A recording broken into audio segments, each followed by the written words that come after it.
The governor said her emergency declaration unlocks additional funding and resources to manage the crisis in Lincoln County and the Mescalero Apache Reservation.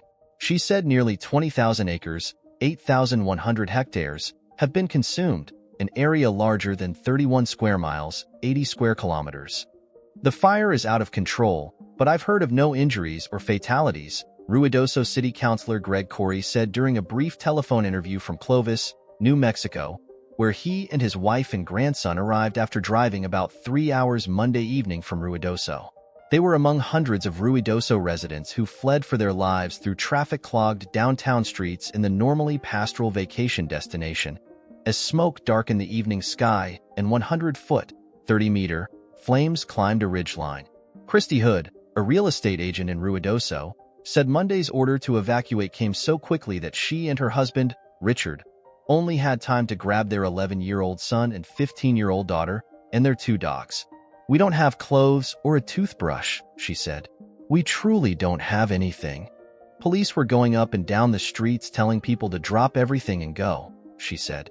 "As we were leaving, there were flames in front of me and to the side of me," she said. "And all the animals were just running, charging, trying to get out."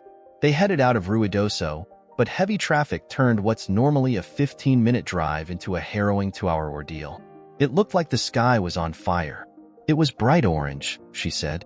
"Honestly, it looked like the apocalypse. It was terrifying and sparks were falling on us." On social media posts, Ruidoso officials didn't mince words. "Go now. Do not attempt to gather belongings or protect your home. Evacuate immediately." Jackie and Ernie Escajeda were at church Monday in Ruidoso, located about 130 miles, 210 kilometers, southeast of Albuquerque, when they heard about a fire in a nearby community about 20 miles, 30 kilometers, away. They said they didn't think much of it, but by mid-morning, smoke rose above a mountain behind their house and the smell filled the air. The couple started watching their cell phones and turned on the radio for updates. There was no "get ready" nor "get set." It was just "go," Ernie Escajeda said. They grabbed legal documents and other belongings and headed out.